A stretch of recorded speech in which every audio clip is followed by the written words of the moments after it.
another week. Thank you, Marty, for having me as per usual. Today we are going to dive deep into the question of, are you using the wrong or right delay? Sometimes I even ask the question, why would you use delay? Why do you use delay in a specific song? Delay can really help add dimension to your tone, especially when you layer it with reverb. Reverb and delay makes your guitar sound massive, and it can make it sound like just like another instrument altogether, or it can make your solos sound like they are projected in the middle of an arena. It's a pretty powerful thing, even though it can come from like a small pedal. So let's dive in. I want to start off with just a generalization of different kinds of delays that there are. There's tons of different delay pedals out there. They all do so many different things, and a lot of them do actually the same kind of things. I'd like to break it up into different categories first of all. You have analog or tape delay, which is used to copy the earliest types of delay machines, like an early Echoplex. You'll get pedals that will nicely try to recreate those original kinds of tape delays, where they used to record, playback, and then delete something really quickly. Now a digital pedal will do that for you and will kind of try to recreate that analog sound. So there's analog and tape delays. There is digital delay, which has become more accustomed to what you hear and what you see in most stomp boxes that you buy in the store. A lot of them sometimes have a blend of analog and tape delay and digital delay. With digital delay, you can get into so many different cool things, with slapbacks to doubling to a whole bunch of different kinds of experimental delays and modes, which we'll get into in a little bit. Let's start with the earliest kind of delay, the analog tape delay. I love analog tape delay because it is warm. It is really approachable. Sometimes digital delay can sound a little bit more pointy. Analog delay, it's so forgiving. I'm using the Memory Man right here. And whenever I test delay, I like to just play one string or kind of play one shot and then hear how many repeats it is. Because sometimes when you're playing a whole line or a chord, it's really hard to hear your delay until you stop. So sometimes the best way to dial in your delay is just by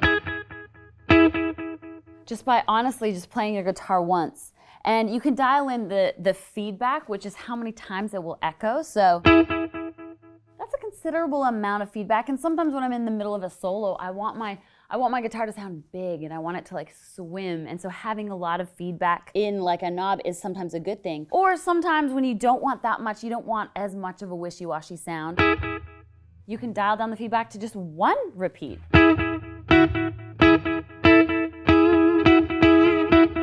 But let's say, again, I'm in the middle of a solo and I want something that is gonna be a little bit more swimming.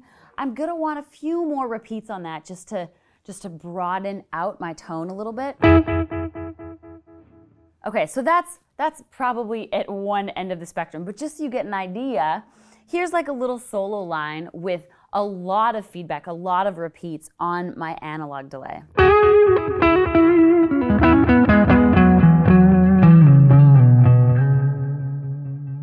Now let's hear that same line with just one repeat.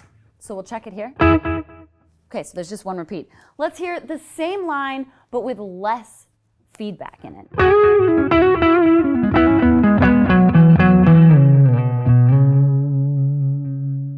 To contrast the other one.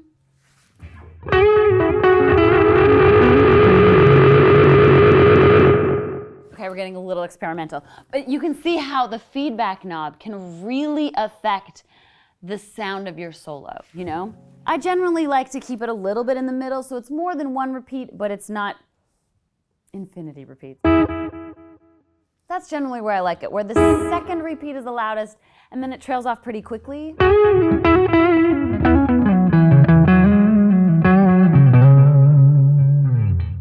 So analog delay is just so beautiful and so warm. It's generally the delay that I use most of the time when I'm playing live, most of the time in solos. Sometimes I will stack two different analog delays, so I'll have one that is really short, and I'll have one that's really wide or longer with more feedback or more repeats, just so I have both as capability when I'm playing. Next, I would like to talk about slapback. Having a nice slapback delay is a nice way of basically an echo that's very quick and very punchy on your tone, but it's a nice way of making your tone sound a little bit fatter. It was used a lot in the 50s and 60s with Elvis and the Stones. You know, playing with your delay time and these short bursts really gives you like some interesting sounds. It can be used a lot on drum sounds to make them sound bigger in a mix.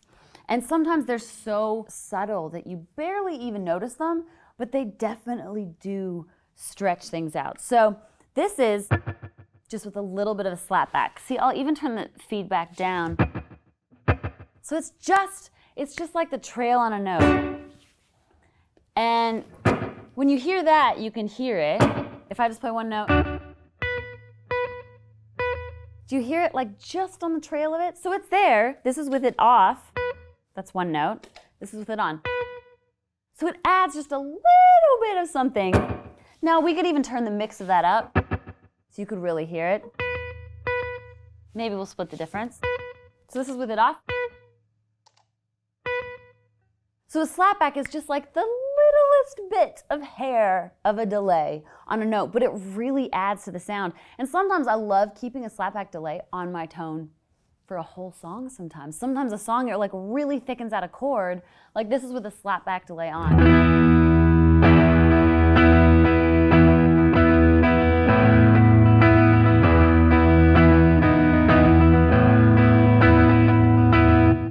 So you barely even hear it, but it's totally on there.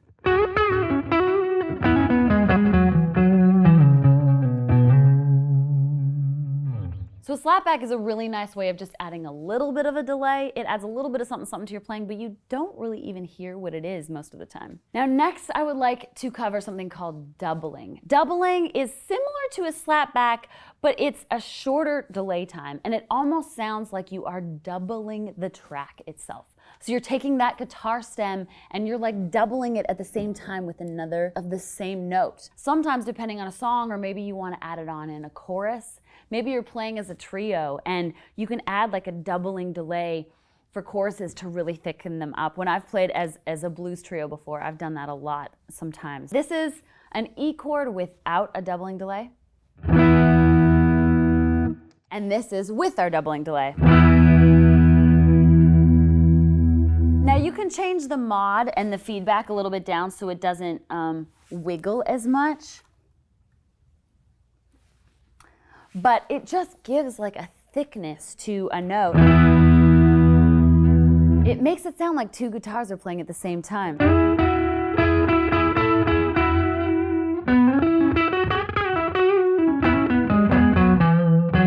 It almost sounds a bit chorusy, but it's actually just a doubling delay.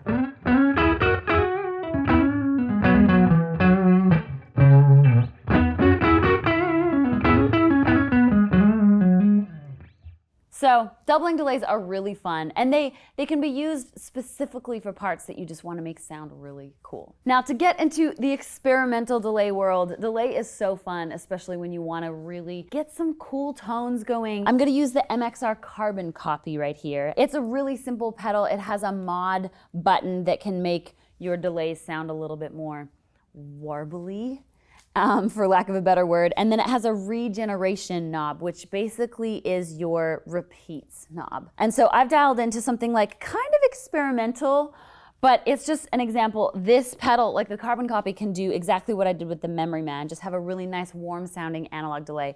Or it can sound like pretty crazy like this.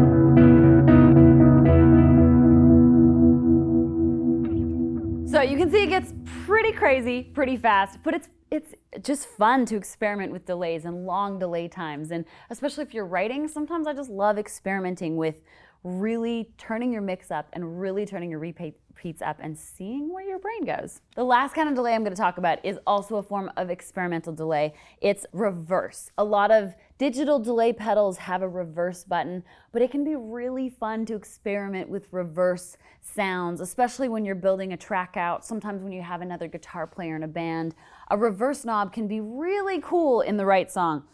So let me show you how weird it can sound.